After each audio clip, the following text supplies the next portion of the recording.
Hare Krishna. So welcome to the Srimad Bhagavatam class. Hare Krishna. Hare Krishna. You all can hear me okay? On Zoom? Yes, Prabhuji. Okay, great. So we will start with Mangalacharan prayers and then with the Srimad Bhagavatam invocation verses. 1 second. Let me share my screen.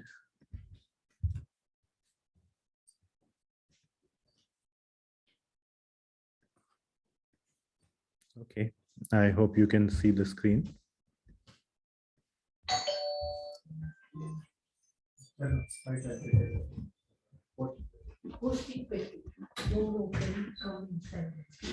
So let us recite the Mangalacharan prayers.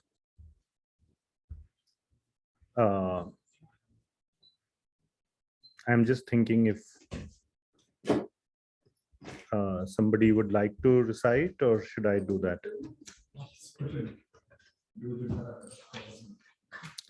Okay, I will do. Om Jnanatimirandhasya Jnananjanashalakaya Chakshurunmilitam Yena Tasmai Shri Gurave Namaha. Shri Chaitanya Manobhishtam Sthapitam Yena Bhutale Swayam Rupah Kada Mahyam Dadati Swapadantikam. Vandeham Shri Guru Shri Yuta Padakamalam Shri Gurun Vaishnavamscha Shri Rupam Sagrajatam Sahagana Raghunathanvitam Tam Sajivam Sadvaitam Savadhutam Parijana Sahitam Krishna Chaitanya Devam Shri Radha Krishna Padan Sahagana Lalita Shri Vishakhanvitamscha Nama Om Vishnu Padaya Krishna Pristhaya Bhutale Srimate Bhakti Vedanta Swami Niti Namine Namaste Saraswati Deve Gauravani Pracharine Nirvishesha Shunyavadi Paschatya Desha Tarine He Krishna Karuna Sindho Deenabandho Jagatpate Gopesha Gopika Kanta Radha Kanta Namostute Tapta Kanchana Gaurangi Radhe Vrindavaneshwari Vrishabhanu Sute Devi Pranamami Hari Priye Vancha Kalpatarubhyascha Kripa Sindhubhya Evacha Patitanam Pavanebhyo Vaishnavebhyo Namo Namaha Jaya Shri Krishna Chaitanya Prabhu Nityananda Shri Advaita Gadadhara Shrivas Adi Gaura Bhakta Vrinda Hare Krishna Krishna Krishna Hare Hare Hare Rama Rama Rama Hare Hare. We will recite the invocation verses for Srimad Bhagavatam.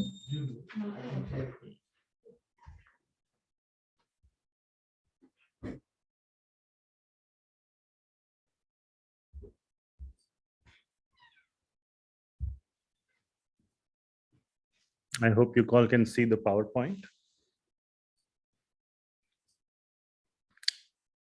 So our respectful obeisances to Sri Shukadev Goswami and Sri Parikshit Maharaj, as well as Sri Suta Goswami and Shaunak Adi Rishi. Please try to repeat after me. Om Namo Bhagavate Vasudevaya. Om Namo Bhagavate Vasudevaya. Om Namo Bhagavate Vasudevaya. Om Namo Bhagavate Vasudevaya. Om Namo Bhagavate Vasudevaya. Om Namo Bhagavate Vasudevaya. Narayanam Namaskrityam Naram Chaiva Narottamam Naram Chaiva Narottamam Devim Saraswatim Vyasam Devim Saraswatim Vyasam Tato Saraswati Tato Jayamudiraye Vyasam Nashtaprayeshu Abhadreshu Nashtaprayeshu Abhadreshu Nityam Bhagavata Sevaya Nityam Bhagavata Sevaya Bhagavati Uttama Shlokir Bhagavati Uttama Shloke Bhaktir Bhavati Naishtaki Bhaktir Bhavati Naishtaki Krishnaya Vasudevaya Krishnaya Vasudevaya Devaki Nandanaya Cha Devaki Nandanaya cha Nanda Gopa Kumaraya Nanda Gopa Kumaraya Govindaya Namo Namaha. Govindaya Namo Namaha. Okay, thank you so much. So I will start sharing the screen from my iPad, and hopefully that works.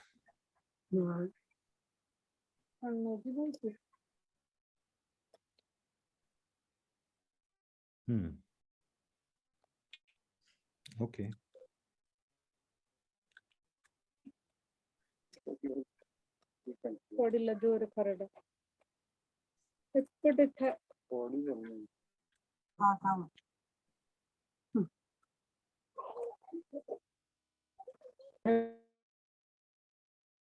Okay.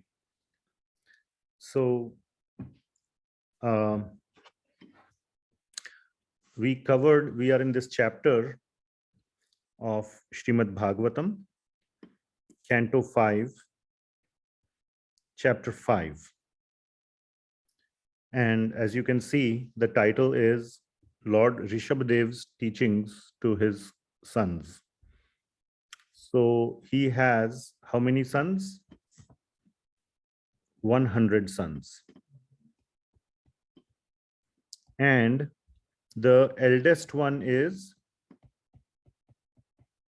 how can I reduce the Bharat. Bharat? Yes. Eldest one is Bharat. He is the Bharat after whom the whole country or the whole world is called Bharatvarsh. And we are in the middle, almost towards the second half of his teachings at one time. So Lord Rishabhadev, who is mentioned here, Lord Rishabhadev's teachings to his sons, Lord Rishabhadev is none other than Lord Vishnu. In the first canto, Srimad Bhagavatam, Canto 1, Chapter 3, verse number 13, I think, if I'm right, it is mentioned in this verse that he is the 8th incarnation of Lord Vishnu. In this chapter 1.3, 22 incarnations or avatars of Lord Vishnu are given. They include the Dasha avatars that we know, plus 12 more. Lord Vishnu has unlimited number of avatars, not just 10. So Lord Rishabhadev is one of them. So Lord Rishabhadev, and therefore these teachings are very important because these are the instructions of Lord Vishnu as Lord Rishabhadev to his sons, and his sons are perfect disciples, including the eldest one, Bharat Maharaj. So we covered many instructions in the last couple of classes. I would revise or recap all the instructions covered in previous classes, but now we have it in the 4th part. So if we spend time in recapping all the previous 3 parts, it will take up a good half an hour. I don't know how to do it slower. That's something I need to learn. So we will jump directly to the 17th verse, 5.5, as you can see, point 17. So this is the canto number, this is the chapter number, and this is the verse number. So like that, this is our notation of Srimad Bhagavatam. Srimad Bhagavatam has total 12 cantos, 1 to 12. And each canto has specific number of chapters. So in the 5th canto, we are in the 5th chapter, and we will continue from verse number 17. So in verse number 16, so these are very basic teachings which are all present in many scriptures, including Bhagavad Gita, which we do a lot of reading. So let me go here, go to the advanced view, and go to verse number 17.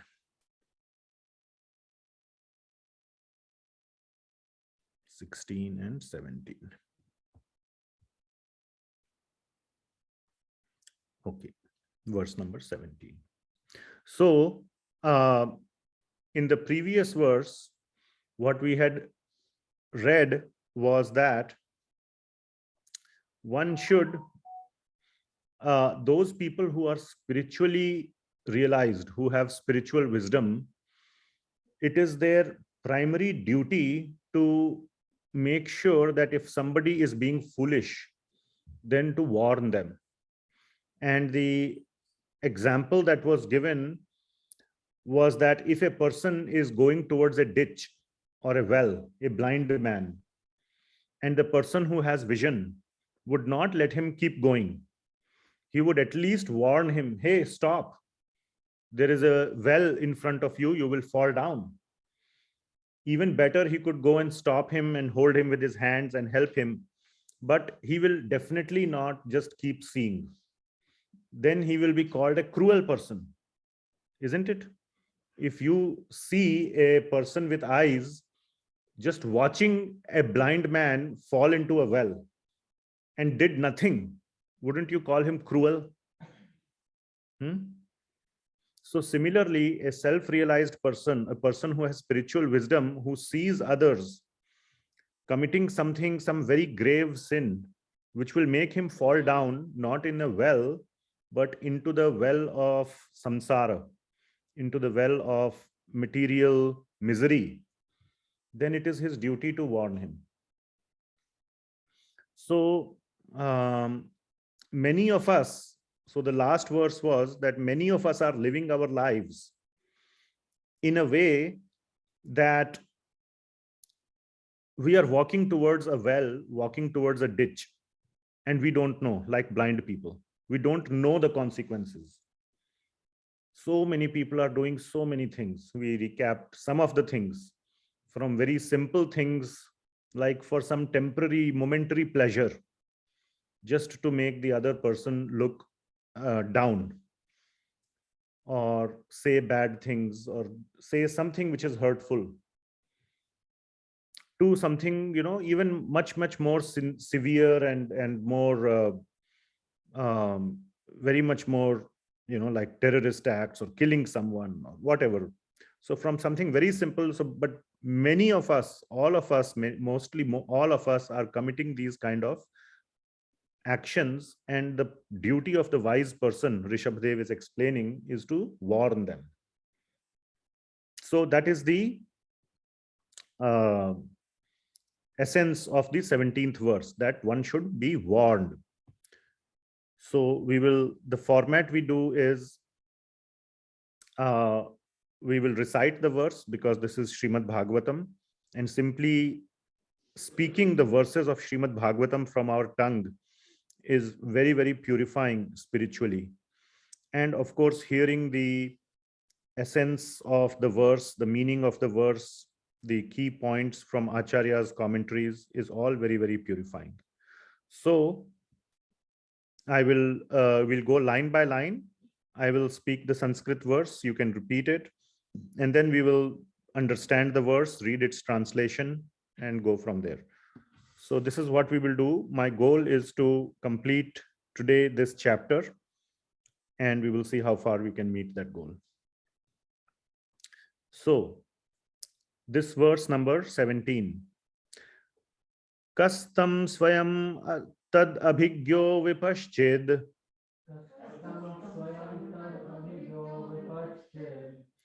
avidyayam antare vartamanam Vidyayamantare vartamanam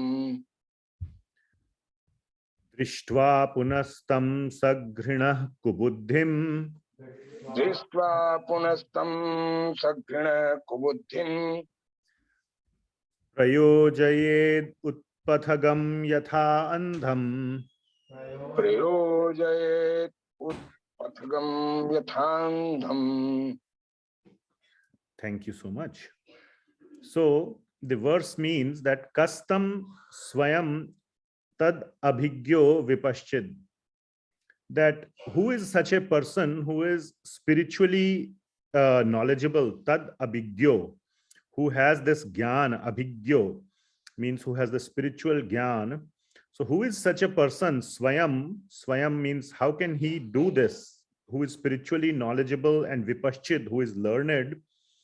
And later on we will see who is also very kind, sagrinam, so which means he is very kind and knowledgeable and learned. Avidyayam antare vartamanam, seeing a person, vartamanam means a person in the present, in front of his eyes, who is avidyayam antare, he is inside avidya, he is immersed in avidya, he is not having any spiritual knowledge. Drishtva punastam sagrina kubuddhim, and seeing him like this, addicted to kubuddhi. Kubuddhi means with no spiritual knowledge, and acting in a way which is kubuddhi means which is self-detrimental. Buddhi means he will do it for his profit. Kubuddhi means he is not doing it for his profit. He thinks he is doing it for his profit, but in the long run, it is for his loss. So, seeing such a person, this person who is learned and who is kind, sagrina, how can he continue to watch him? Prayojayed utpathagam yatha andham. He considers such a person as a blind person, and how can he continue to watch him and keep him going, because he is going to fall because of his kubuddhi. How can a learned person continue to look at him? So the essence is, a wise person, a spiritually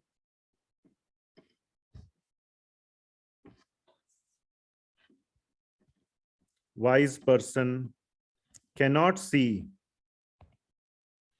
a spiritually blind person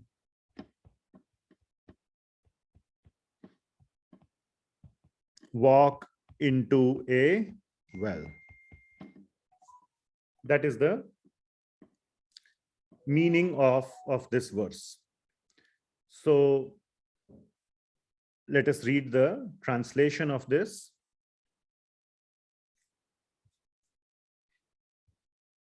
So I will request somebody to read the translation. Prabhuji, can you read the translation loudly and clearly? If someone is ignorant and addicted to the path of samsara, how can one who is actually learned, merciful, and advanced in spiritual knowledge engage him in fruitive activity and thus further entangle him in material existence? If a blind man is walking down the wrong path, how can a gentleman allow him to continue on his way to danger? How can he approve this method? No wise or kind man can allow this. Okay. So a spiritually wise person who is very kind, spiritually wise people are by definition kind, learned, and they are spiritually wise. That's the definition of a spiritually wise person. They are learned, they are kind, and they have spiritual knowledge.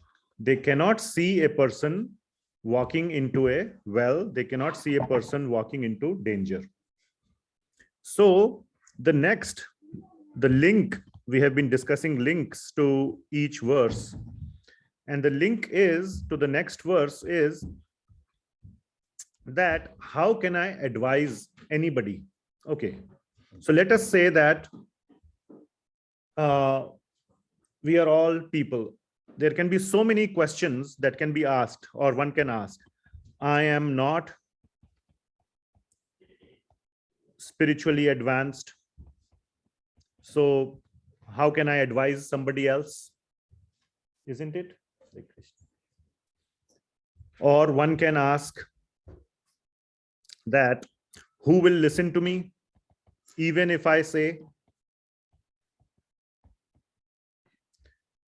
Another one is, even if I say something to someone, people may feel bad.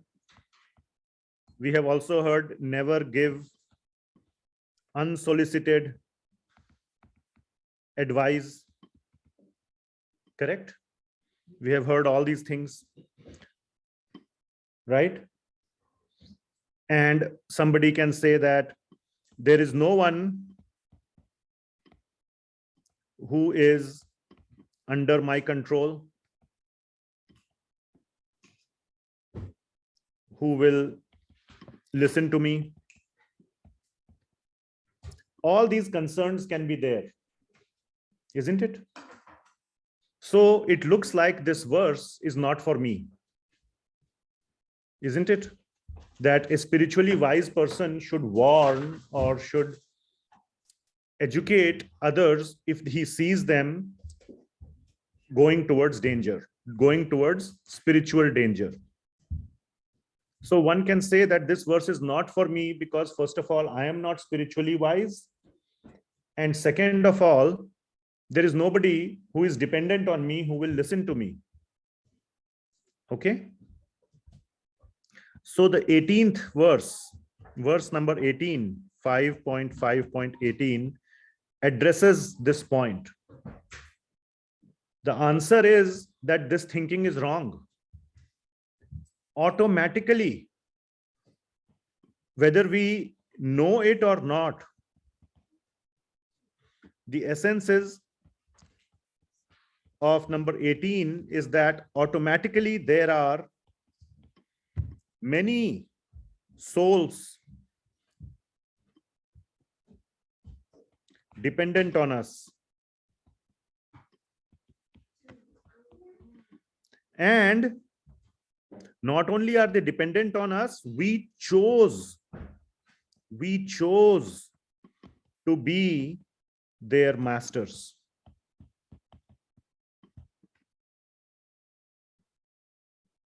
So, Prabhuji, do you agree that you chose to be a master of someone? Okay, we will see very soon.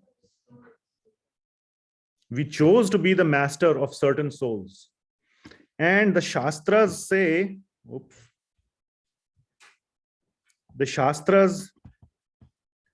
that, now this is whether we know it or we don't know it, but the law does not change based on our ignorance. Law is the same. The Shastras say that we are responsible for the spiritual well-being of those who have taken our shelter, who have taken our spiritual shelter.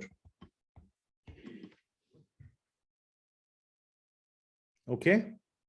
So has anybody taken your spiritual shelter, Prabhuji? Well, you know it. No? Okay. I can see that at least one person has taken your spiritual shelter. Her name is Nitya. We have Pavamana Prabhu here. So believe that whether she has or not. So let us see the next verse. So we will recite the next verse.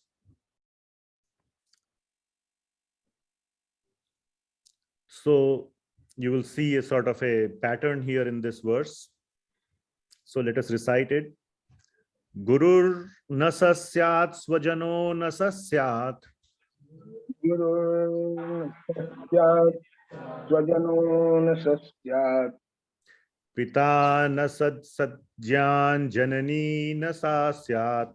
पिता न सस्यात् जननी स सा स्यात् Daivam na tatah syan na pashati na patiश्च sasyan दैवं न तत्स्यान्न पतिश्च स्यान्न na mochayedyah samupeta mrityum.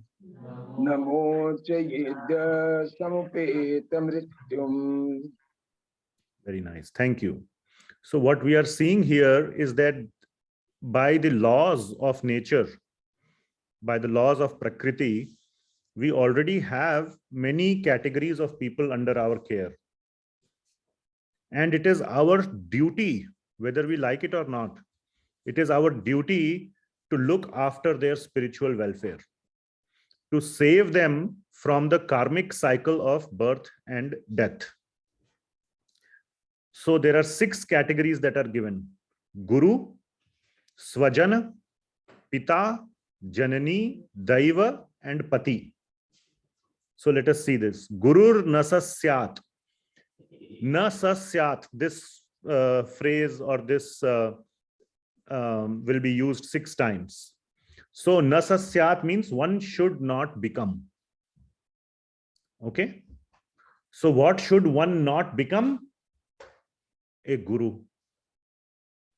Svajano nasasyat. Svajana means a relative.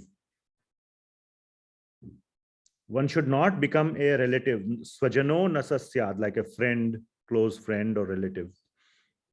Pita nasasyaj. One should not become a father. Janani. Who is Janani? Mother. So one should not become a father or mother. Daivam natat syan. One should not become a daiva.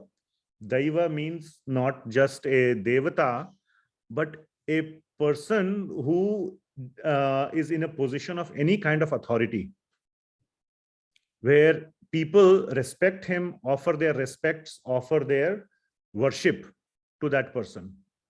So there are so many leaders in society, they would all fall in this category of Daivam natat syan, na patish nachasyan, and a husband. So one should not become any of these 6 things if na mochayedyah samupeta mrityum. If one cannot mochayed, mocha means give relief from what? From mrityu. So if one cannot give relief from mrityu, which means from mrityu sansara, from the cycle of birth and death, if one cannot give relief to the dependents of any of these 6 categories, then one should not take up this category. So how many fathers and mothers are here? Yes. How many gurus are here? Well, maybe none of us is a guru, so that's okay. Svajana, you have close friends, you have relatives. So we covered mother, father, Svajana, guru. Leaders, any leaders in society whom people depend on, whom people look up to be an example. And Pati, how many Patis are here? So, and all of these you have taken up. It was not forced on you. You chose to become a mother or father. You chose to become a guru or a deva or a svajana or a pati. But you did not know the responsibility. That is like saying, oh, I want to become the CEO of a company, but I don't know how to lead the company. Oh my God, now I have been put into this position. It happens many times. Somebody just takes up a position and then feels frightened. Oh my God, suddenly I don't know what to do. And then they end up failing that role. So the point is that whether we like it or not, it is our responsibility for our dependents. In all these roles have dependents. Guru has shishyas. Pati has a family, patni, and by pati, patni, the main thing is family. Same thing for pita and mata. They have children. So leaders have their citizens or whoever are the followers. So one automatically has these responsibilities, and it is the duty of these people to check at least those people, maybe not your man walking on the street, or not your colleague, or unless he's a very close friend, or not some. So yes, when we say, don't give free advice or unsolicited advice, that's fine, but one should apply it at least in these 6 categories. In these 6 categories, there is a formal relationship. And the dependent cannot say, I will not listen to you. Then you can have a discussion with the dependent. Why you would not listen to me? And similarly, Sri Vishwanath Chakravarti Thakur mentions this also very clearly, that the dependent can challenge the authority also if he is not giving the right instructions. So, for example, in the case of Pita, Prahlad Maharaj, he challenged his father. His father kept telling him what is the right thing, so to say, from his standpoint, that you worship me. What did Prahlad keep saying? No, you are wrong. I will continue to worship Lord Vishnu. So he rejected his father. Same thing with Vibhishan. Ravan kept saying, you follow my orders. Vibhishan said, no, sorry, I cannot. He rejected. So all these 6 categories, Sri Vishwanath Chakravarti Thakur has given wonderful examples. In the case of Guru, he gives the example of Bali Maharaj, who rejected his Guru Shukracharya when he said, don't listen to Vaman Dev. Don't promise that you will fulfill his wishes, because then he will take everything. He said, that's what you taught me, that give everything to Lord Vishnu. Now he is ready to ask me for it.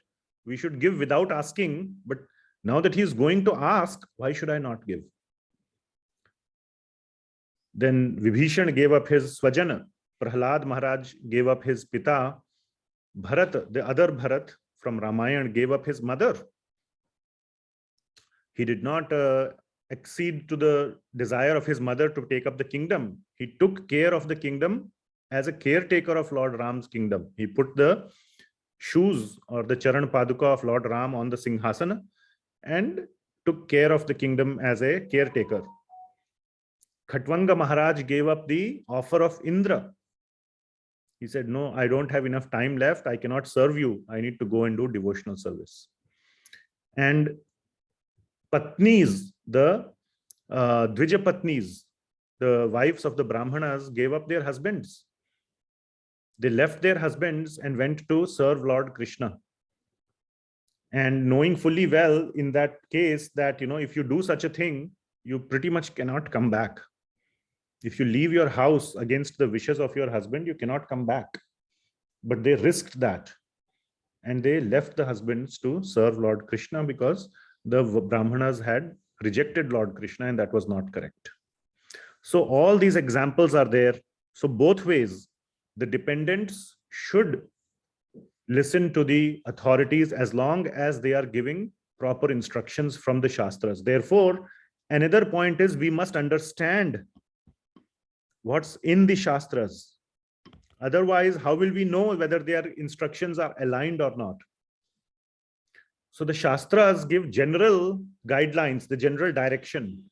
These leaders, these 6 categories of people give us specific instructions, but they are aligned. They cannot be opposite. Okay. So, if Hiranyakashipu was aligned, he could have told Prahlad, no, instead of worshipping like this, you worship like this. You take care of the kingdom and you worship, or you take care of the citizens and you worship. So the customization can be given, but the general alignment is there. His instruction was reject Vishnu and you worship me.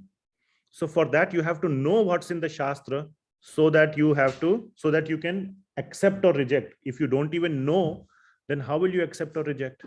So it is very much important to understand Shastra at least at a high level.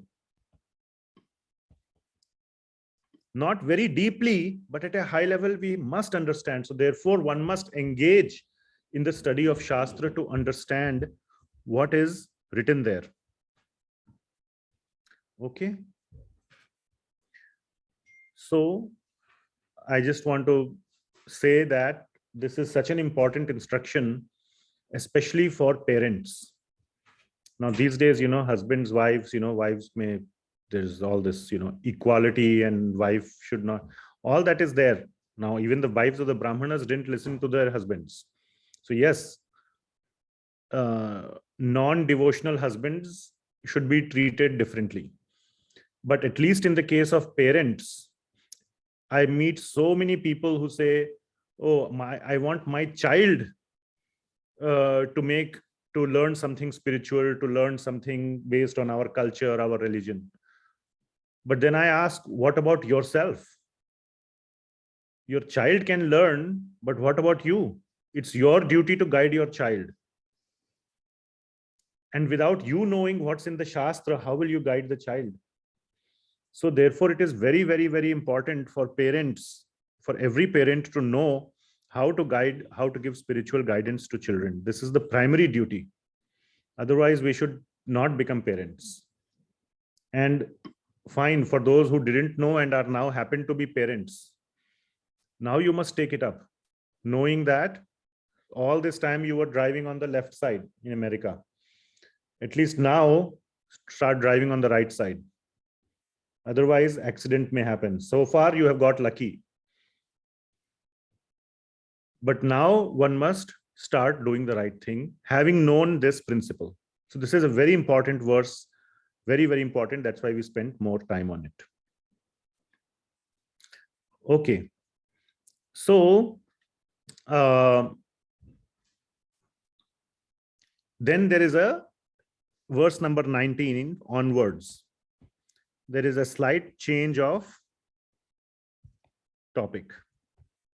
So that is why we wanted to cover till this point last week.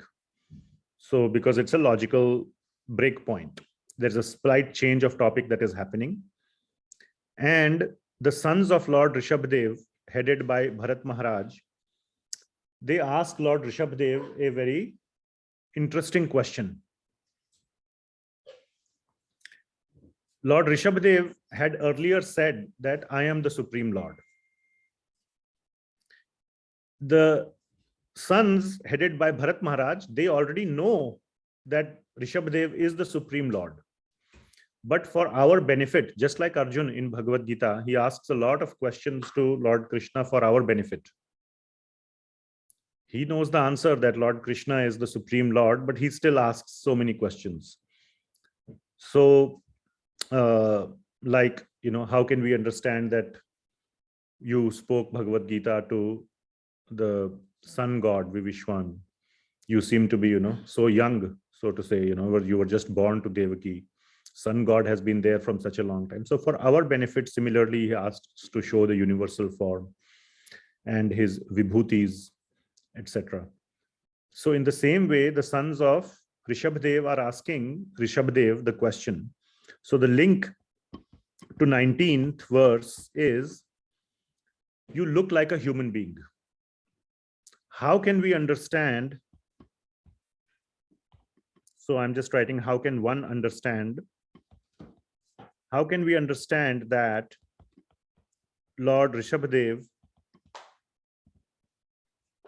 is the same Supreme Lord Vishnu? Especially because he looks like having a human body.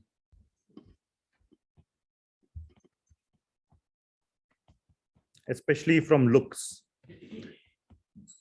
A human being. He looks like a human being. Having a material body. So your body is just like my body. We understand that the Supreme Lord does not have a material body, but you look like a normal, ordinary human being. So how can we understand your divinity? And that question is being answered in the next verse, which is verse number 19. So, okay, before that, Let's read the translation of verse number 18. So, Pavamana Prabhuji, can you read? One who cannot deliver his dependence on the path of repeated birth and death should never become a spiritual master, a father, a husband, a mother, or a worshipable demigod. Thank you. Okay. So now the 19th verse. So 19th verse, Lord Rishabhadev will answer this question that how should, kindly keep yourself muted.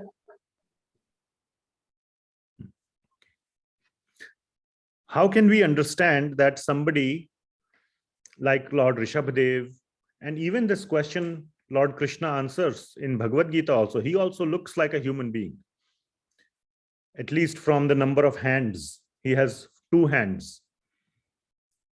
Same as Lord Rama. Lord Narayana at least has 4 hands. So that is special. So similarly, Lord Rishabhadev also looks like a human being.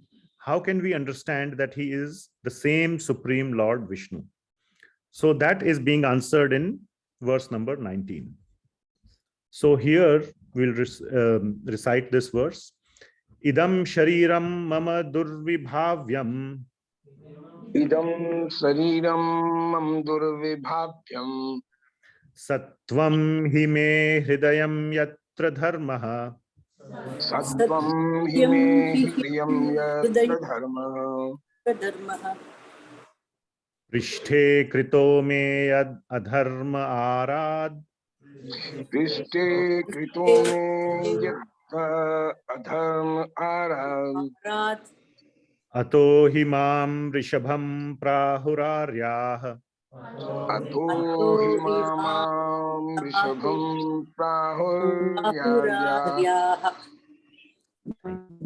So the first line he says, Idam shariram mama durvibhavyam. Durvibhavyam means you cannot understand. It is inconceivable. Idam shariram, my body, is inconceivable. So don't try to think that when Lord Rishabhadev or Lord Krishna, Lord Rama, any of these who look like a human being, they just look like a human being, but their body is spiritual. We who are materially conditioned, cannot understand that he is not like us, like a human being.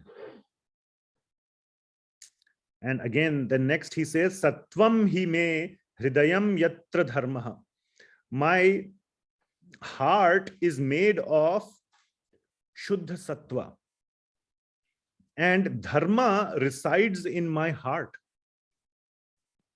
The entire body and the heart of the Lord is made of Shuddha Sattva. Shuddha Sattva is the spiritual element, not material element. Our heart, our body is made up of flesh, blood, bones, all these things. The Lord's body is not made up of these material elements. It is made up of Shuddha Sattva. And in our heart, there is blood, there is whatever, other things. In his heart, there is dharma. And then he says that Prishthe Krito.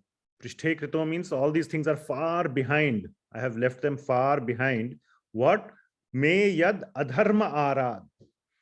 Everything that is not related to dharma, everything that is adharma, is not even close to me. It's far behind me.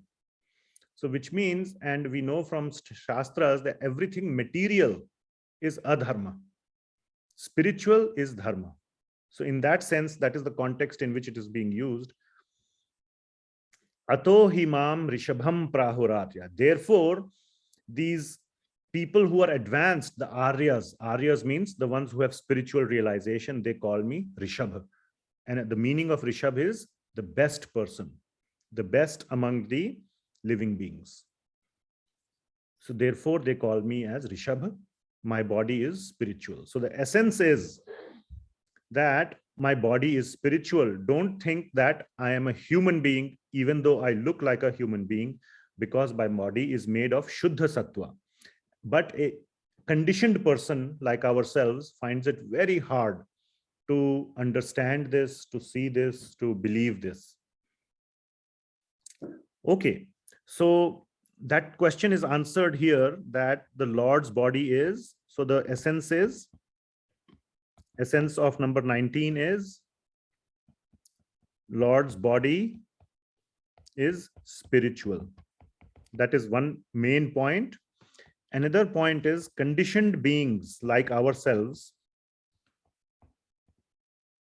cannot understand this.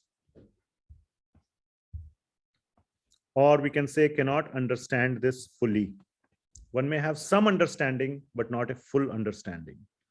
And therefore, we must understand by, this is just a learning, we must understand by Shabda Praman, by Shabda, which means by authority of the scriptures. Just because the scriptures are saying, we have to accept it. Authority of Shastra. Okay. Now we are going to enter into a very, very important, this is the last section of this whole chapter. So the link to the next verse is, so we are entering into a very deep, you all know this, there is no hidden secret here. But this is the, among the teachings, this is the most important part. It may not be a secret. Okay. It's like if God comes in front of us and says one thing for us, it may not be news to us, but among so many things that he could have said, let us say God comes to me and says, you know, what you should do is that this particular neighbor on your left-hand side, he is suffering, go and help him. Okay. That's not news. I knew he was suffering, but I didn't care. But if God came and told me specifically to do that, how is that important for me? Is because among everything that he could have said, he chose to say that thing. So it means that that is more important than all the other things that he could have said. It is not a news to me. It's not a secret. Oh, is it? He is not doing well? That's not the case. I knew it. But then I thought, who else should I help? Should I help him or him or him or him or this or that? There are so many things. But when the Lord is saying one thing as the most important instruction, it means that he's clarifying that this is the topmost instruction among all the instructions. So that is the way we have to understand this last section. So,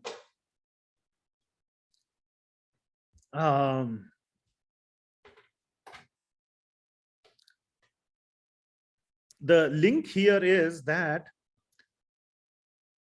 in this verse, it is being said that you should render devotional service to me. I am the Supreme Lord. To his sons, he said that in the previous verse, in the previous classes we had covered. And that is why the sons asked right now, how do we know that you are the Supreme Lord? You look like a human.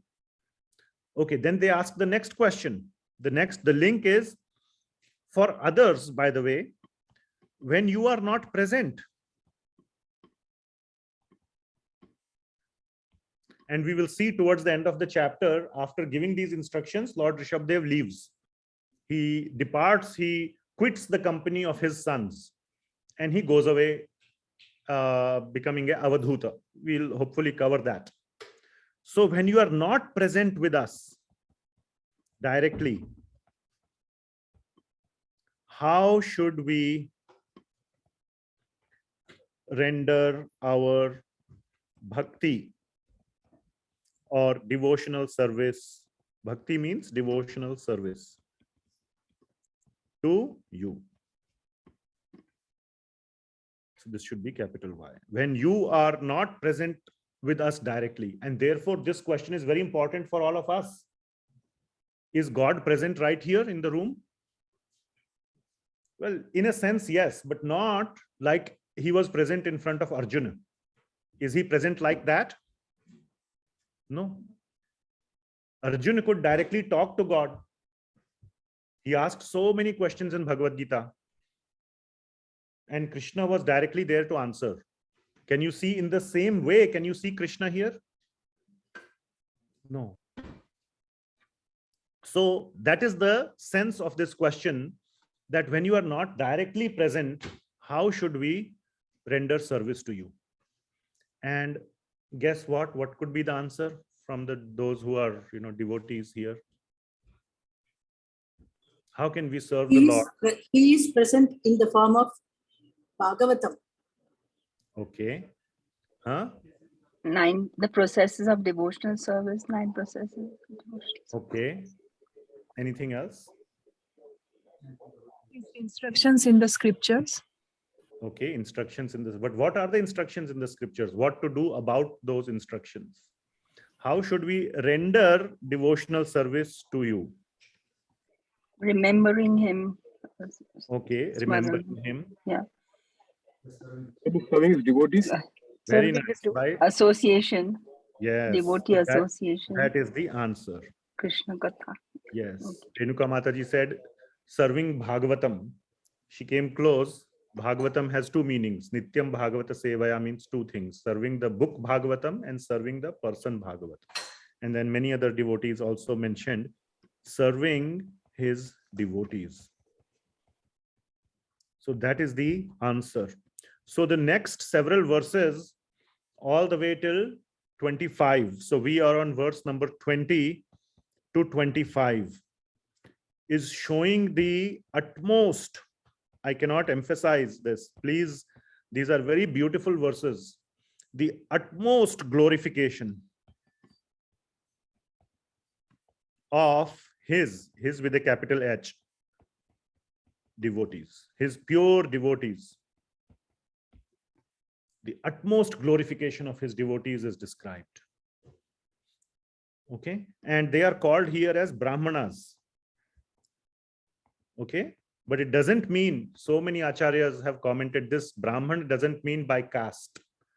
Brahman means by quality. And the word Brahman comes from one who knows Brahman, which means who is spiritually realized. And not only one who knows Brahman, but who knows the source of Brahman.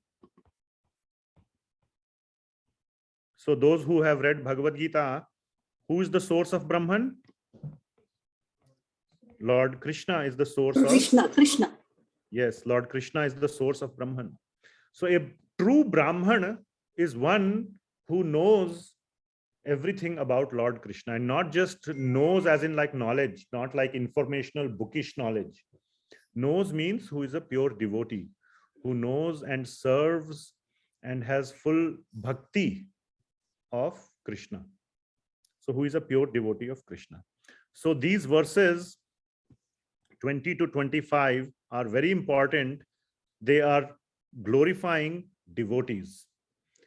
Just like in the conversation of Durvasa Muni with Lord Narayana, when he goes running to the Vaikuntha Lok to save himself. Those several verses in 9th canto, Ambarish.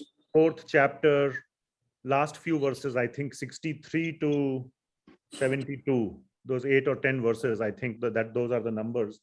They are very, very highly celebrated verses where Lord Vishnu describes the position of his devotees.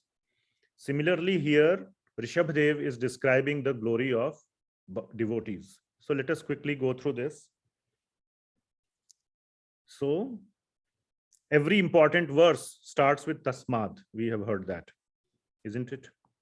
Or any verse that starts with Tasmad, we have to, our radars, our, ears should become, should stand up.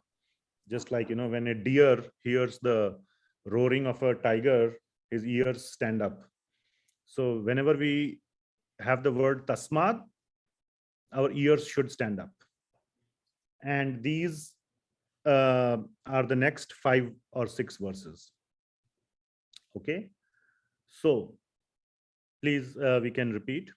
Tasmad bhavanto hridayena jatah तस्मात् भवन्तो हृदयेन जाता Jata sarve mahiyam amum sanabham Sarve सर्वे महीयां समं Samam सनातम् Samabham aklishta buddhaya bharatam bhajadvam अक्लिष्ट Krishna बुद्ध्या Buddhaya भरतं भजध्वम् Ajatvam shushru shushruषणं तद्भरणं प्रजानां Shushrushanam शुश्रूषणं तत्परणं Tadvaranam पुण्यरायणम्. Prajanam.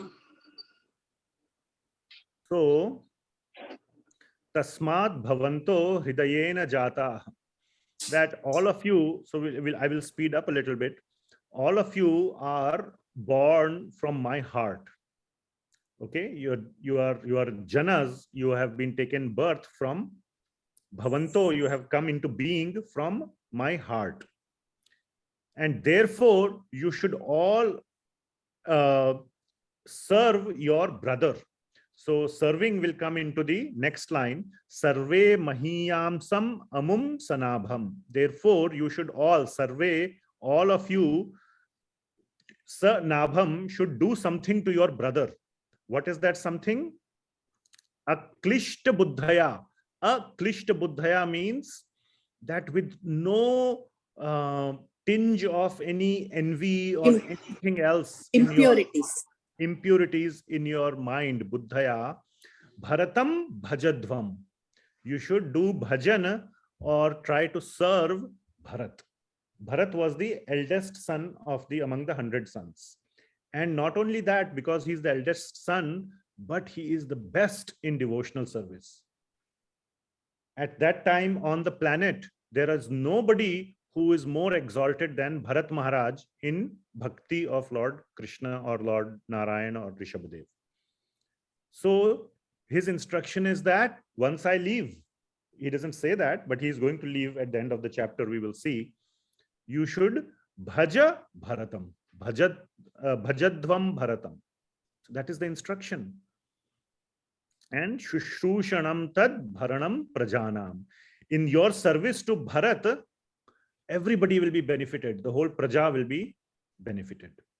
So your duty is to serve the devotees. By serving the devotees, we serve everyone. The pure devotees like Bharat. So we will read the translation. Maybe somebody from the Zoom could read. Could I read, Prabhuji? Yes, please go ahead. My dear boys, you are all born of my heart, which is the seat of all spiritual qualities. Therefore, you should not be like materialistic and envious men. You should accept your eldest brother, Bharata, who is exalted in devotional service. If you engage yourself in Bharata's service, your service to him will include my service and you will rule the citizens automatically. Thank you, Mataji. So we can see here that the clear instruction of Rishabhadev to his sons is to serve the pure devotee Bharat. Okay. So the next verse, the link to next verse to 21 and 22 is a clarifying question. Hey, wait a minute. Lord Rishabhadev, again, it is for our benefit. His sons are all very knowledgeable spiritually, but for our benefit, they ask, hey, wait a minute. We have been asked to worship all the devis and devatas and so many other categories of people in the Vedas.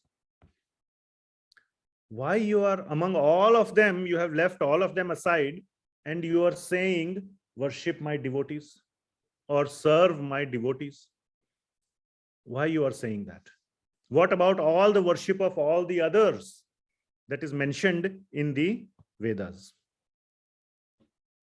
So the answer which is given in 21 and 22 is a very beautiful hierarchy of all living entities, all the categories of living entities. We will see all the way from insects and reptiles to mammals to humans to devatas to Lord Brahma, Lord Shiva, to Lord Vishnu himself. And then he says at the top of the hierarchy, above Vishnu. Now we think Vishnu is the Supreme Lord, but he says no. There is somebody above me also. Who is that? Who is above Vishnu? Krishna. No, Vishnu and Krishna are same. Devotees. Devotees. Devotees. His pure devotees. He says that my pure devotees are above me. So therefore you can, all these other categories you can put on one side. Devotees are the highest. So we will not, this is a very long verse, 2 verses, but mainly it is showing the hierarchy. So very quickly we will read just the translation. Very long translation is there. So somebody else in the room, would somebody like to read, who has a good voice and can read nicely the English? Okay, Gopal, you can read. Of the two energies, Loudly, even more louder, like you would. Of the two energies manifest, Remove spirit your and mask. dull matter, beings possessing living force, vegetables, grass, trees, and plants, are superior to dull matter, stones, earth, etc. Superior to non-moving plants and vegetables are worms and snakes, which can move. Superior to worms and snakes are animals that have developed intelligence. Superior to animals are human beings, and superior to human beings are ghosts because they have no material bodies. Superior to ghosts are the Gandharvas, and superior to them are the Siddhas. Superior to the Siddhas are the Kinnaras, and superior to them are the Asuras. Superior to the Asuras are the demigods, and of the demigods, Indra, the king of heaven, is supreme. Superior to Indra are the direct sons of Lord Brahma, sons like King Daksha, and supreme among Brahma's sons is Lord Shiva. Since Lord Shiva is the son of Lord Brahma, Brahma is considered superior. But Brahma is also subordinate to me, the supreme personality of Godhead. Because I am inclined to the Brahmanas are best of all. Thank you.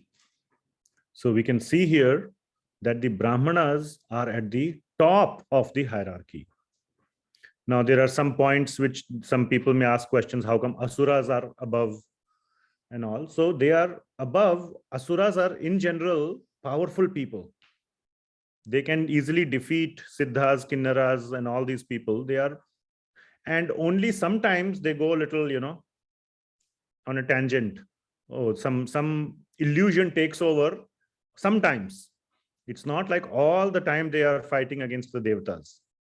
So Asuras are very powerful, like for example, under the rule of Prahlad Maharaj, which was a very long rule, Bali Maharaj, and so many other Asura kings were very peaceful and very devotional. So Asura doesn't mean, we generally think Asuras are, bad. So that is not the general category is considered more powerful than these others. So that's just one clarification I wanted to make. It's not surprising that Asuras are mentioned here higher above them. Okay, so who are ghosts? So ghosts are those who do not have a material body, like a gross material body made of flesh and blood and bones. So they can enter into other material bodies. They can go from one place to another very quickly. They can hear through the walls. Can you hear what is going on in your neighbor's house? No. Can you go from here to India in 2 seconds? No, you cannot. They have those kind of powers. Can we say like Sukshma Sharir? Yes. A subtle body. The Sanskrit is Sukshma Sharir. So And I have one more question over here, like Brahmanas in the sense who are the pure devotees of Lord Krishna. of Lord Krishna or Vishnu or same. Who knows the Brahma Gnan also, we can say the Brahmana. Is that negative subtle body, Prabhuji? Yeah, I don't know all the technicalities, negative or what, but yeah, they have a subtle body. Because we are also becoming subtle body after our death. Yeah. That is what Yes. we have. True, but that is not ghosts. Yes, Mataji. The one who knows the Brahma Gnan, can we call them as Brahmanas? So we can call them as Brahmanas, but here in this context, yes, the answer is Brahmanas. Yes, if they have spiritual knowledge, they can be called Brahmanas. But in this context, you will see here the clear meaning is the Brahmanas who have bhakti to Krishna or bhakti to Lord Vishnu. Krishna, Vishnu, Rama, Narsingha, they are all same, different names of the same person. Okay, sometimes like your child wears red t-shirt, sometimes he wears blue t-shirt. Just based on the external appearance, the internal person is the same. Okay, so all those are in the same, they are the same person, but it is the bhakti which is being mentioned here. The bhakti aspect is the highest aspect. And one who is a bhakta of the Lord has all the Brahma Jnana automatically. I mean, like the gurus who is having the Brahma Gnan. Yes, they are also called as Brahmanas. Okay. So, verse number 23.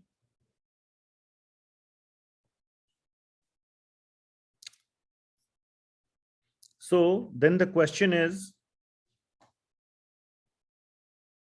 so we covered till here, verse number 21, 22, that we should, or that pure devotees are at the top. Then the question is how to serve pure devotees, right?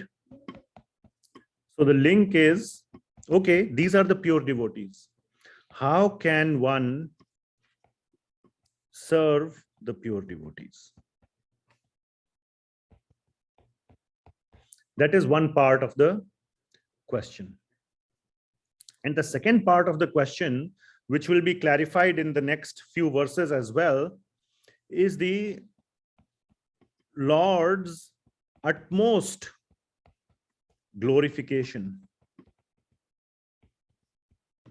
of his pure devotees.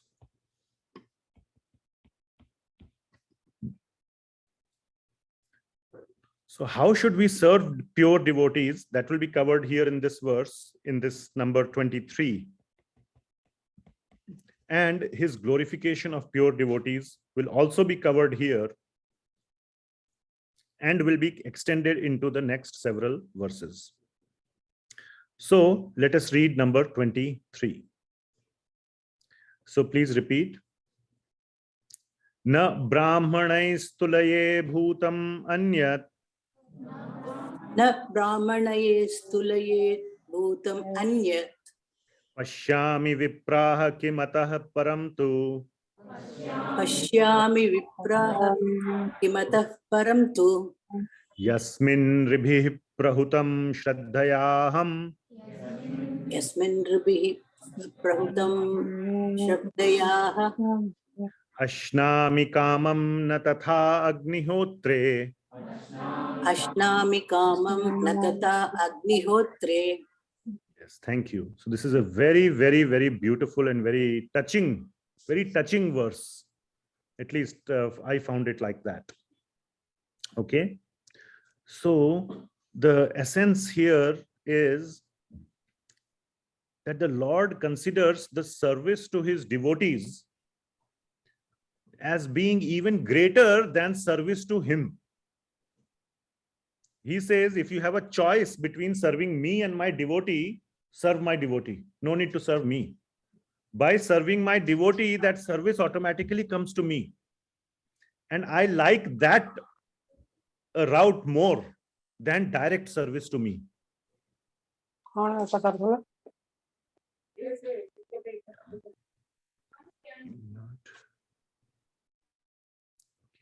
So he says, na brahmanais tulaye bhutam anyat. Tulaye means like tulna karte hain, right? Tulna means comparison. So there is no one, na anyat, there is no one in comparison. Bhutam means living entity. There is no living entity in comparison to a Brahmana or a pure devotee. There is nobody who comes close.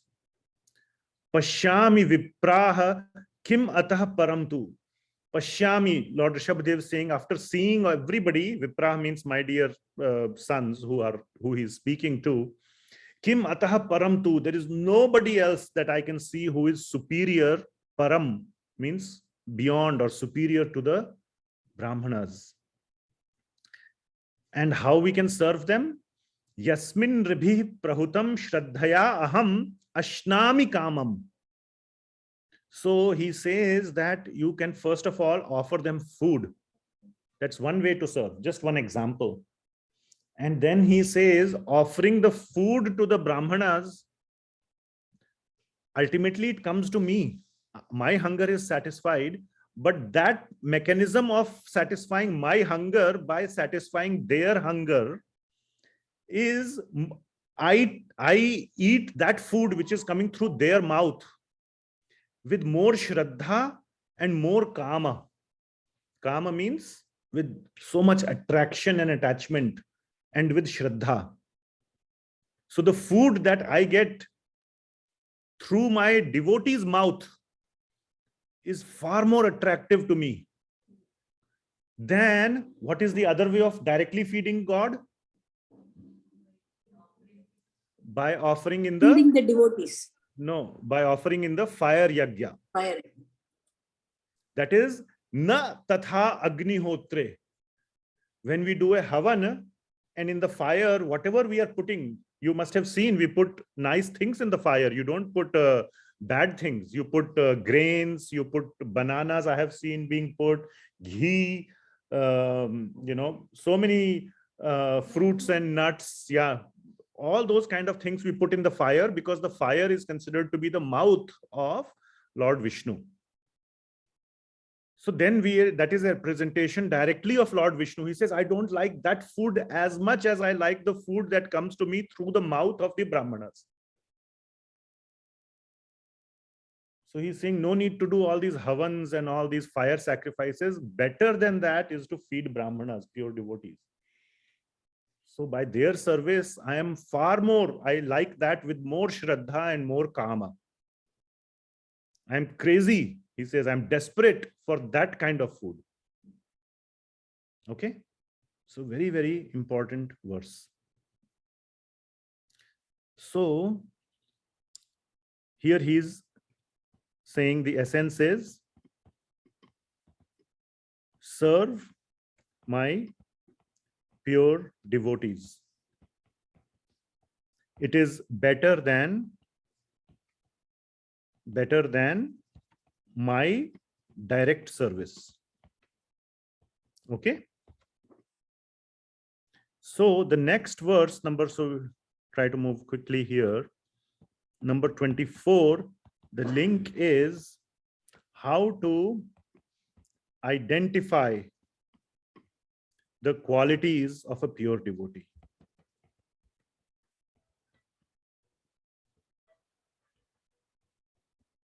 How to identify who is a pure devotee. So we will read the translation of this. Did we read that yet? No. So maybe somebody on the Zoom can read it this time. So may I read? May I read? Yes, please. Respectful Brahmanas, as far as I am concerned, no one is equal or superior to the Brahmanas in the world. I do not find anyone comparable to them. When people know my motive after performing rituals according to the Vedic principles, they offer food to me, and faith and love to the mouth of a Brahmana. When food is then offered unto me, I eat it with full satisfaction. Indeed, I derive more pleasure from food offered in that way than from the food offered in the sacrificial fire. Thank you, Prabhuji. So Lord Rishabhadeva is saying that I like that kind of food more than Agnihotri. So how to identify pure devotees? So here 8 qualities of pure devotees are given in verse number 24. 5.5.24, 8 qualities of pure devotees. How to identify a pure devotee? So that one can serve them, and through that one can serve Lord Vishnu, right? So how do you identify a pure devotee? So please, let's recite this. Dhrita tanur ushati me purani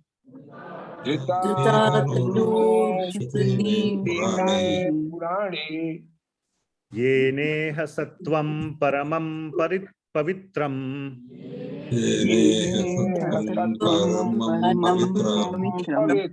namo damah satyam anugrahascha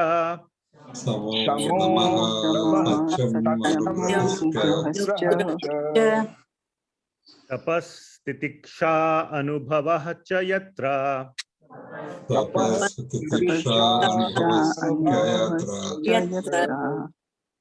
So Acharyas mentioned 8 qualities are given, but technically one more quality is given.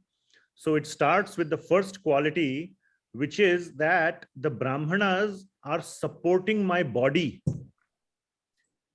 in the form of the Vedas.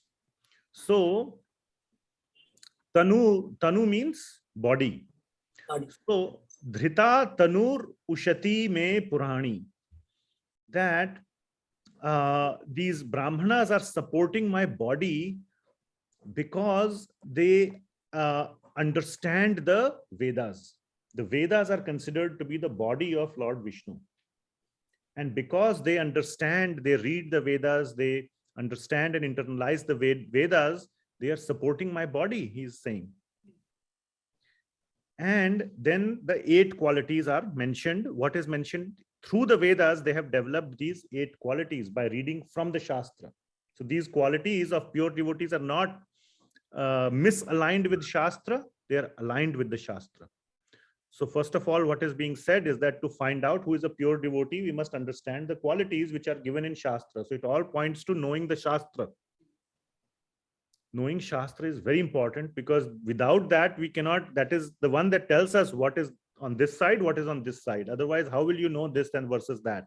How will you separate the, as they say, milk from the water? Without knowing the difference, you cannot do anything. You are flying blind.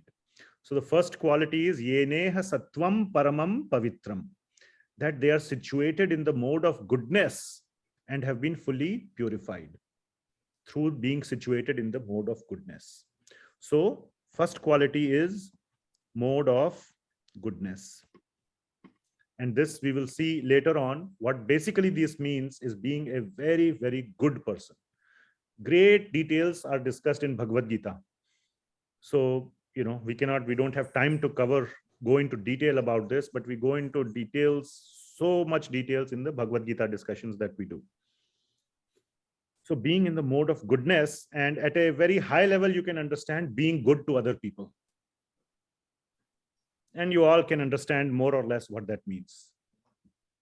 And if you don't understand what that means, think about what you want other people to do to you. Then it's very easy to understand what is mode of goodness. So we are all expecting everybody else to be in mode of goodness to us. All we have to do is just take that same understanding which we get without any education, without any shastra, just turn it around. So that becomes mode of goodness. That's a very simple way of understanding mode of goodness. Then there are 7 more qualities that are given. Shama, Dama, Satyam, Anugrahascha. Shama means controlling the mind. Dama means controlling the senses. Satyam means being truthful. Anugraha means merciful, very merciful. And here Acharyas explain merciful in explaining the Vedas. There were a lot of times in the past where you say you cannot read Vedas, you have to be a caste, by birth you have to be Brahman, by this, that, all that. No, nothing. Freely preach the Vedas. Merciful, very merciful. Tapas means austere, not very greedy for so many material things. Titiksha, tolerant, not getting agitated at every little trigger. So not trigger happy. Anubhava means who have realized the Supreme Lord, who have had an experience, anubhav of the Supreme Lord, who have some spiritual realization. Chayatra. So these are the 8 qualities that are mentioned. And for those who have read Bhagavad Gita and all, like I just drew this analogy, like in 7th chapter, Lord Krishna says there are 8 material energies and there is one superior energy, right? He says that, isn't it, Bhagavad Gita? In the same way, Lord Rishabhadeva is saying there are 8 qualities, but there is one topmost quality. So in the 25th verse, 5.5.25, there is the 9th quality. And this is the topmost quality. Topmost quality of whom? Of a pure devotee. So this is another very, very celebrated verse, 5.5.25. So let us, before that, let us read the translation of 24. So somebody from room here who wants to read. Anyone? Okay, loudly. The Vedas are my eternal transcendental sound incarnation. Therefore, the Vedas are Shabda Brahma. In this world, the Brahmanas thoroughly study all the Vedas and thus their assimilate the Vedic conclusions. They are also to be considered the Veda persona. The Brahmanas are situated in the supreme transcendental mode of nature. Because of this, they are fixed in mind control, shama, sense control, dhamma, and truthfulness, satya. They describe the Vedas in their original sense, and out of mercy, No. What are the events call करना? Yeah, WhatsApp La those who are करें. अरे call कर ले उठे नहीं.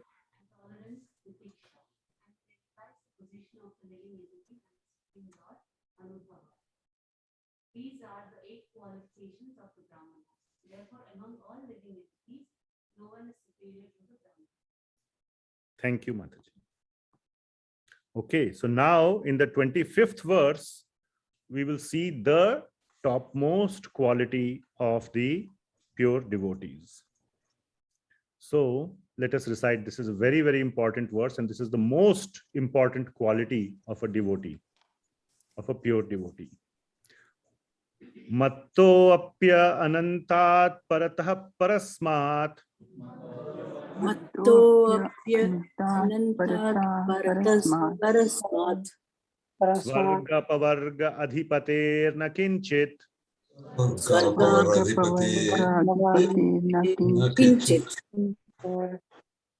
Yesham kimu syad iterena tesham.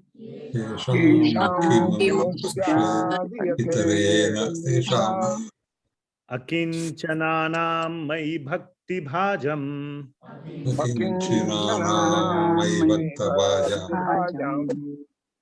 Yes, thank you. So very nicely, Lord Krishna is, Lord Rishabhadeva is saying, Matto apya anantad paratah parasmat. That I am ananta. Ananta means what? Unlimited. Paratah parasmat. I am beyond the greater than the greatest, higher than the highest. There is nobody in this whole creation who is superior to me. I am Ananta, I am Paratah Parasmat. Swarga Apavarga Adhipatir. I am a Swarga Apavarga Adhipati, which means Swarga, I can give whatever anybody wants, even if he is in Swarga, which means I am the bestower of all the benefits to the demigods who are in the Swarga, the demigods and Indra and everybody. And I am Apavarga Adhipati also. Apavarga means beyond the material world, which means moksha. I am the giver of moksha. I am the Adhipati of Apavarga. I give moksha also. My devotees know that, by the way. I have so much power. Okay. Na kinchit yesham kim usyad itarena tesham. But my devotees na kinchit. They don't ask me for anything. They don't desire anything of whatever I can give. I can give so much, but they don't ask. Yesham kimusyad itarena tesham. For these pure devotees, there is no other business other than akinchananam, without any desires, material desires. I want this, I want that, I want that, I want that. All they are engaged in is Mai Bhakti Bhajam. So Lord Rishabhadeva is saying that my devotees know that I can give so much. To Indra I can even give liberation. Indra cannot give liberation to anyone. He can maybe give entry into Swarga, that's all. I can give so much, but my devotees, they don't ask me for anything. And they are always engaged. They are ankinchana. Akinchana means materially poor. They're happy in their material, whatever they have, they are happy in that, and they are always engaged. Mai Bhakti Bhajam. So he says that is why they are greater than me, because I am completely owned by them. They can ask me whatever they want, and they know I will have to give it to them. I am bound. If they ask me, I have to give. That means they are the owners of all my property. If devotee says to the Lord, please give him liberation, the Lord will say, okay, fine. I don't think he is very qualified, but because you are saying, now I have to. That is why in Vrindavan, everybody says Radhe Radhe. Because if they can please Srimati Radharani, and Radharani says, this, please give liberation to this person, then Lord Krishna will say, okay, you don't know, you are so kind, you don't know what a fool he is, but because you are recommending, like in India we say, no, source lagate. So this is the good kind of transcendental recommendation. So that is the power that the devotees have, but they never misuse that power. And therefore they are greater than me. So this is the reason why the devotees are so great. They are even above in that whole hierarchy. They are at the very top. Is that clear? So in this 25th verse, Lord Rishabhadeva is explaining why devotees are the topmost. No material desires at all. And this is, So finally, I know it is 7:35. Two verses. We'll finish or should we stop here? Yeah, so, okay, we'll stop here, then we'll go into part 5 then. So we have 2 verses more, which is a summary.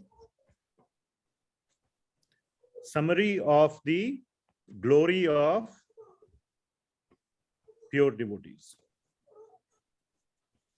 What are the qualities of a pure devotee? In 2 verses, number 26 and number 27, Lord Rishabhadeva will describe the qualities of pure devotees. And then in verse numbers 28 to 35, I think it goes till 35,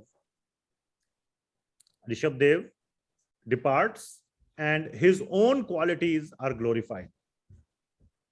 So yeah, I think that is good matter for one more class. So before we move on, let us read the translation of number 25, which is very, very important verse. So from the Zoom this time, some devotee can read. Mary? I don't know who said, but yes, please go ahead. Suryanarayana. Suri Prabhu, did you raise your Yeah, hand? yeah, Okay, yeah. go ahead. Yes. I am fully opulent, almighty, and superior to Lord Brahma and Indra, the king of the heavenly planets. I am also the bestower of all happiness obtained in the heavenly kingdom and by liberation. Nonetheless, the Brahmanas don't seek material comforts from me. They are very pure and don't want to possess anything. They simply engage in my devotional service. What is the need of their asking for material benefits from anyone else? Thank you, Prabhuji. So this is the glory of pure devotees. Okay, so we will stop here. Are there any comments or questions? Yes.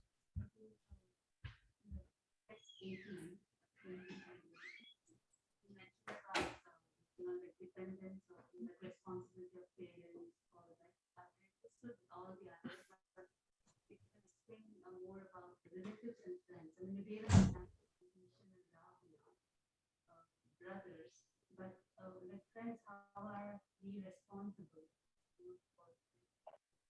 So for close friends, we are responsible. That's very obvious. So the question is, all the other categories is a little easier. Guru and Pita and Mata and leader, Devam, all those things. But how about for Svajana? So Svajana, a Jana who we consider as Swa, as our own self.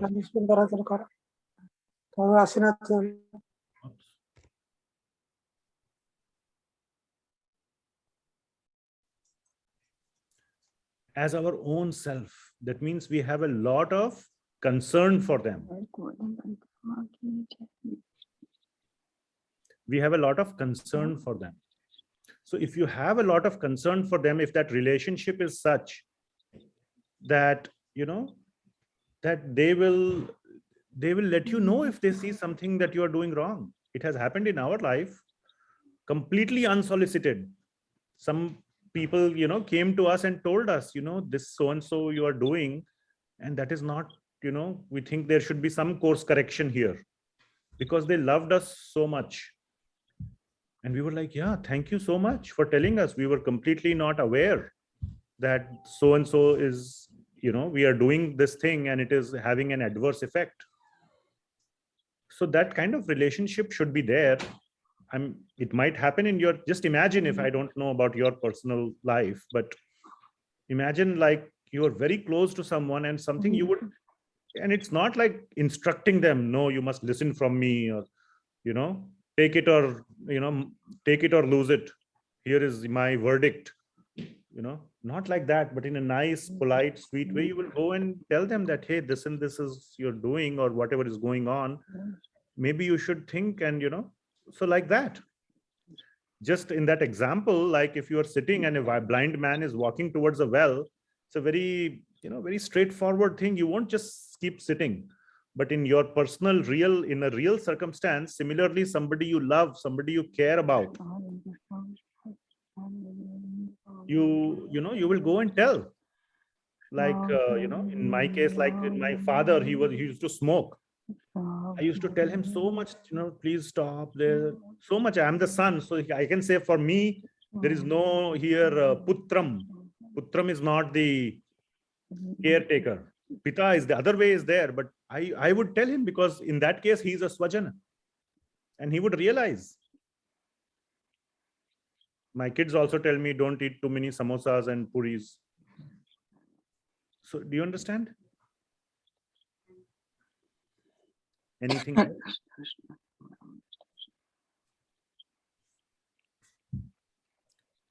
Okay. So we will stop here.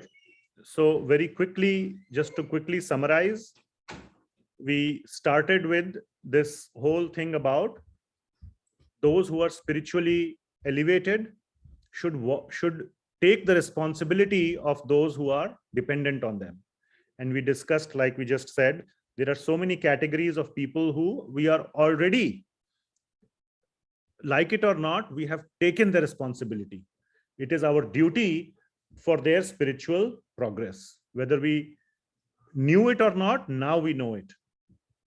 Then there was a change of topic where Lord Rishabhadeva had explained that I am the Supreme Lord.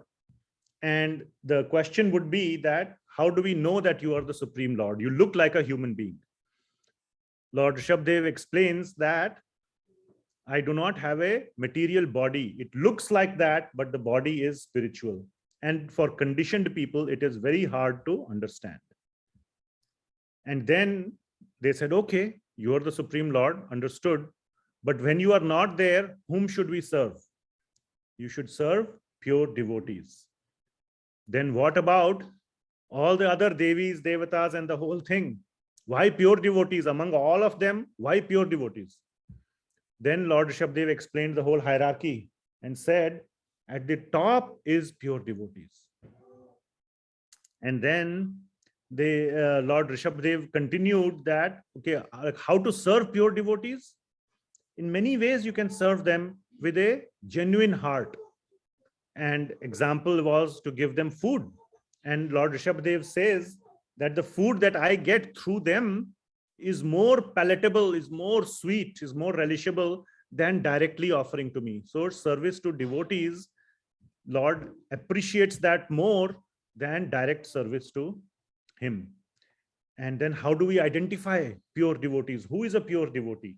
So we saw 8 qualities of a pure devotee, and above that, we saw the topmost quality of a pure devotee is that he is not interested in material sense gratification, and definitely he doesn't ask, even though he knows that if he asks God, God is bound, God is duty bound to give it because he's pure devotee. But they never ask. Like Sudama, when he went to Lord Krishna in Dwaraka, his wife wanted him to ask, but he could not ask. But the Lord anyway gave. So the devotees never ask for anything. They are only interested in Mayi Bhakti Bhajam. They are akinchana. Even though they are poor, they will tolerate that happily. Their happiness doesn't come from material comforts. Their happiness comes from Mayi Bhakti Bhajam. So that is what we covered today. Any last minute comments or questions? Yes, Narottam Vilas Prabhuji, I saw your hand just now. Thank you, Prabhupada. Thank you, Prabhu, for the wonderful class, Prabhu. This is a very beautiful section. Thank you so much for taking up. I love 2 verses, especially what Rishabhadeva says about to not be a guru, a father, a mother. That's absolutely, a hard-hitting statement by the Lord. And the second one, which you mentioned, Prabhu, how to serve the devotees, right? And you mentioned that the Lord mentions that you offer to my devotees, and what I get from them, that is more palatable to me. And the first thing which came into my mind when I heard that, oh, he's an example like that. And I immediately remember the example where Lord Krishna goes to the forest just before the Brahma Vimohan Lila. Basically, the Lord actually picks up food particles, rice, whatever it is, from the mouth of his sakhas and then eats that. And he finds so much joy in doing that.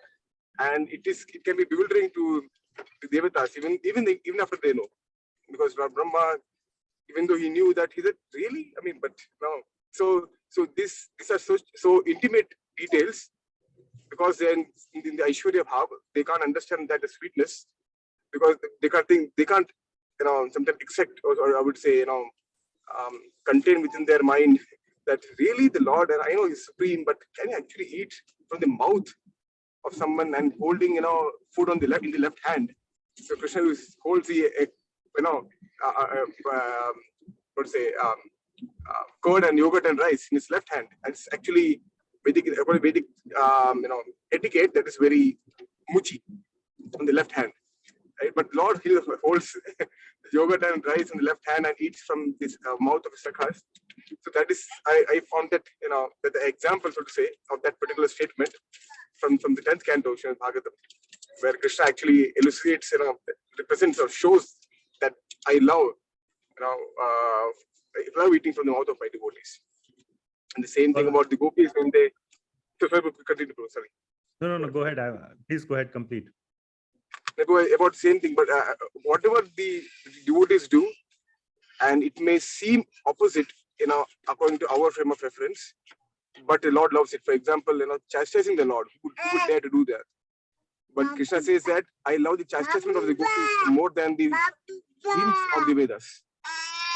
So we glorify the Lord, but said the chastisement given by the gopis, they are much more relatable to my ears than the. So what we think the Lord would love, and Lord has a different way of looking at different things totally. And that was, simply beautiful, Prabhu. That shows his sweetness, and reciprocity with his devotees, Prabhu. I just want to share that, Prabhu. Thank you, Prabhu. Thank you so much. Very nice. Did you all understand what he said? I'll just summarize. When the Lord Krishna in Vrindavan used to take the cows, that's his duty as a young boy, 5-7-year-old. He would take the calves, not the cows. Cows is for older one. It's okay, children, you can take the calves for in the forest. So all the mothers, he would to go with all his friends, gopas, and they would pack lunch. Various mothers would pack lunch for their children. Yashoda Maiya would pack lunch for Krishna also. But when they would go and sit and have lunch, Lord Krishna would not want to eat his own lunch, because that he has to eat with his own hands direct.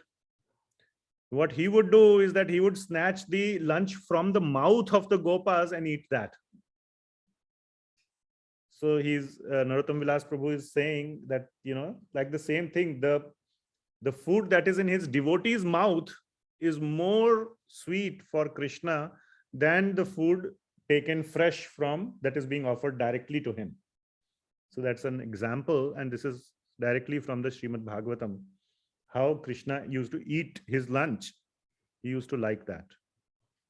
And second example that he gave, the gopis, sometimes they would get angry at Krishna because he would say, oh, I'll come and meet you at 5 o'clock. And then what time he would come? 8 o'clock. So the gopis are very mad at him, and they would say all kind of things. You are a late kid, you don't care, this, that, all those. So Lord Krishna would relish the harsh words of the gopis more than he would relish the Vedic hymns. The Vedic chanting, that is not so sweet for him as the harsh words of his pure devotees. So these are just examples of how the Lord relishes anything that comes from his pure devotees. Prabhu, I just remember an example, Prabhu, from the pastime of Lord Chaitanya. If I may share, Prabhu, with the permission. Yes. To Sri Raghunath Das Goswami, he used to do Madhukari, and sometimes he used to get really old rice. No one wanted to eat, and so he used to wash them, that old rice which one wants to eat, cook whatever he could, and he used to eat that. And when Srimad Mahaprabhu, when he came, he said, "What is that? What do you have in your hand?" No, nothing, my lord. This is nothing for you. I said, no, I want it. He snatched that old stale rice from Sri Raghunath Goswami and ate it. And he said, "This is the best food I've ever tasted in my life." But Devotee Goswami used to eat. And that shows the same mood, but Krishna, basically, who is not different than Mahaprabhu, but showed in the Braj Lila. Mahaprabhu also showed that, eating what his devotee ate basically from that rice. He said, "This is the most relishable thing I've ever eaten." That's how much he loved. It's the same thing which came to my mind, Prabhu. Thank you so much for sharing this. Okay, anything else? Last minute. Prabhuji, is it like just like in Ramayana, Shabari, she bit the fruit and then offered all the bitten fruit to Rama? So many, yes, wonderful, nice example. So many examples are there like this. The Lord relishes that so much. Okay, wonderful. So we will complete this chapter next week. Thank you so much for joining. Srimad Bhagavatam, Granth-raj Srimad Bhagavatam ki jai. Srila Prabhupada ki jai. Thank you, Prabhuji. Thank you, Mataji. Thank you. Thank you. Prabhuji. Hare Krishna.